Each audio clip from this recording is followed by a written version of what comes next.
Good evening, everyone. I'm Sergeant Eric Gripp from the Philadelphia Police Department's Public Affairs Unit. We're out here to provide an update on a fatal officer-involved shooting that happened tonight in the 2nd Police District shortly after 7 p.m. at Adams and Newtown Avenue. We're going to hear from our Police Commissioner, Kevin Bethel. Just caution you, we're obviously very early in this investigation, so the Commissioner is going to be very limited in the information. So good evening, everyone. So again, I'll preface what the Sergeant said. We're very, very early in this investigation. It will be a complex investigation. Our officer-involved shooting team is on location, as well as our internal affairs going through all of the evidence. So I just would ask you to have your patience as we walk through this process.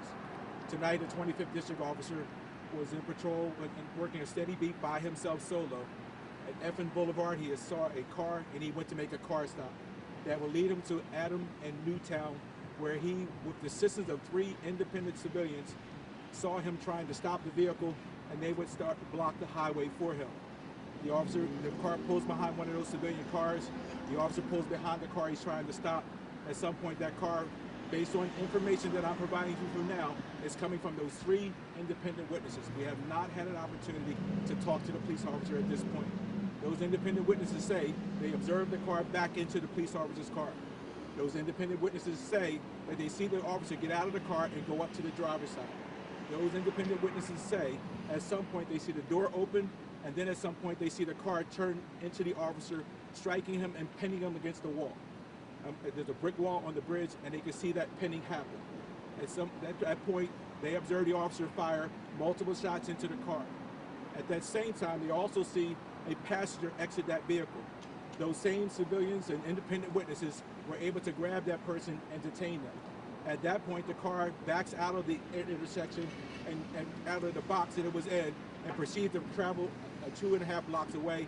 We find that vehicle in the driveway occupied by a male. He is shot multiple times, 1 shot to the head and 1 to the body. That person was transported here to Einstein, where he was pronounced. Again, all of the information I'm providing you at this point is coming from 3 independent witnesses. The officer's condition, he has 8 years on the Philadelphia Police Department, assigned to the 25th District. We will not be able to provide you those names at this point. He has injuries to his legs. He's been through, going through the evaluation now, getting an MRI and CAT scan of his legs, determining what his level of injuries are. But that is what we have at this point. Again, this is an active and ongoing investigation. We have video evidence. The officer was wearing a body camera. We have now taken that down to our internal affairs to see what, if anything, it captured on there. We have video from the street because we have a crime camera on that location. We'll be grabbing that video. We will be working diligent to bring the investigation together over the next few days, and as you know, longer than that. But that is what we have at this point. I'll stop here and see if you have any questions. But again, I will say that this is an active investigation, so we'll be very limited in how much information I can provide you. How many officers have been hurt since this year on duty? I don't have that information. I do not have that information at this point, but we can get that for you.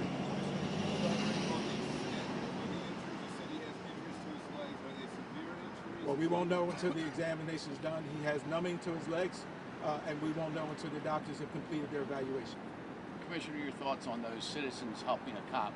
Listen, I can't tell you, I've often sat here and railed against the support that we need. The fact that we have 3 independent witnesses who would collectively decide, particularly from an officer who was by himself, solo, and engaged in this their act of bravery, we appreciate it. And it's something we have talked about on a higher level, and to see 3 individuals stand up and each one of them support the officer who was going to be put in a very dangerous situation, we greatly appreciate that. We've always appreciated the civilians who have helped us when we're in danger. You talked about the passenger in the car and how the civilians basically took custody of this passenger. Is that person cooperating at this time, charged with anything? We will go through an investigation. Right now we have that person there, obviously someone who was a fact witness to the investigation, and so we'll be talking to that individual, and the investigators will make a determination if anything would result in charges. At this point, they're a witness who are in the vehicle. Is there a reason for the initial traffic stop, why the officer was attempting to stop? No, we do not have that information at this point. We have not and will not be able to talk to the officer at this point, but we do not have that information. Were any weapons found? We will have to do a search warrant to get into the vehicle. That'll take a period of time. We will go through all of the evidence, in particular the car that the individual was in, determine what, if anything, was in that car, which may have decided that they did not want to stop. We'll go through that process. What's your message tonight to the community? Just learning there's an officer with, it's unclear the extent of his injuries, and an officer-involved shooting, a fatal officer-involved shooting. Just your message to the community. Well, I think my message is always, we recognize that the work that we do engage in is very dangerous work. And sometimes it comes with someone firing shots at us, sometimes it comes with somebody trying to stab us, sometimes it comes with somebody trying to beat us, and sometimes it comes with somebody trying to run us over in a vehicle. We understand that. That is part of the work that these men and women step up and do every day. And so, I tell the community that we're going to continue to engage in working and doing our police work. And that's how we will continue to operate, and we're thankful to those individuals who helped us tonight. But we also understand the gravity of taking someone's life as well. We do not discard that as if that's something that doesn't matter, to the families of those who've lost someone tonight. And so we look at it as total package of what we're doing, but we understand that that's part of our work, and we'll continue to do that each and every day.